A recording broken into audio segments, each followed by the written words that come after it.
There's a growing epidemic of hurry sickness. The symptoms? We're hurried, worried, and buried. Gandhi said, "There's more to life than increasing its speed."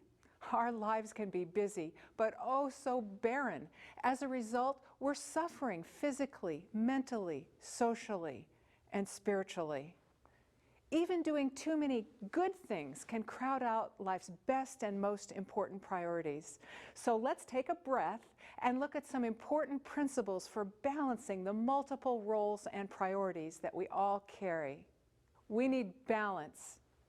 Pare down or you'll wear down. Take time for your physical health and take time for your mental and spiritual health. Our bodies respond to internal panic signals when we are frantic and worried.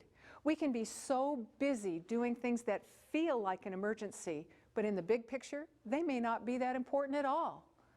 Life's vital priorities may not feel urgent, but neglect of lifestyle, time with God and connecting with others can create suffering and neglect until a genuine crisis occurs. That crisis may come in the form of a broken mental or physical health, deteriorating relationships, or a broken relationship with God. So let's take a hard look at that to-do list and pare down or you'll wear down. Does your whole life feel like an emergency? We've got to pare down. What a trap this can be. Worn out, the temptation is to use stimulants to push ourselves to do more. Take time for your physical health, and that includes good nutrition.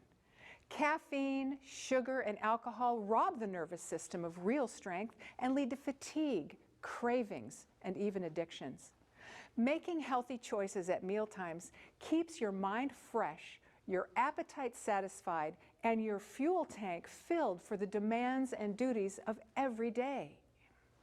High-fiber vegetables, fruits, beans, and whole grains provide energy, calm your nervous system, and improve mental clarity. You may not be training for a marathon, but we're all training for life.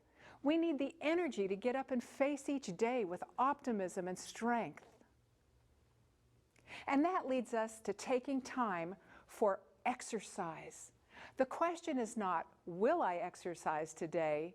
It is when and where will I exercise? Daily exercise reduces anxiety and fatigue and increases energy, both mental and physical. Ask yourself, when was the last time I really felt rested and at peace? Take time for rest. How can you achieve optimal rest in your crazy busy life? Well, chronic lack of sleep swamps your system with stress hormones and saps physical as well as mental energy. Establish a sleep routine by getting daily exercise, slowing your evening pace, leaving media and heavy meals alone at night. Don't eat late, nix caffeine and alcohol, and make things right with each other and with God. We have to leave our worries with Him. He'll be up all night anyway. Take time for your mental health. Mentally refreshing diversions like hobbies, social times, reading, and recreation are like mini vacations for your brain and body. Don't rob yourself of refreshing downtime. It may be art, gardening, enjoying popcorn with neighbors, or just walking the dog. These mini vacations relax your brain and body and improve work productivity. Positive connections with others improve mental, physical, social, and spiritual health. A key to mental health is developing these positive relationships and taking time to grow them. Taking time to grow relationships is never time wasted. Take time for your spiritual health. God wants you to trust Him to guide you safely through life's busy challenges. God created you, and He has given principles to help you live the abundant life. God will give you power to make positive choices every day until they become a habit. At creation, God set aside a special day of rest, friendship, and time with Him. God blessed the seventh day and made it holy, because in it he rested from all his work which he created and made. God created us to connect with him and with each other. Remember the Sabbath day to keep it holy. The seventh day is the Sabbath of the Lord your God. In it you shall not do any work.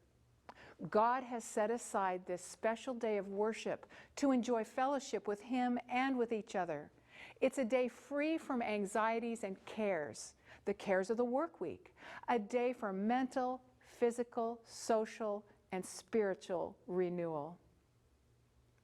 Jesus invites you into his rest. You don't have to be hooked on busy, living the life of hurried, worried, and buried. God has power, promises, and a plan.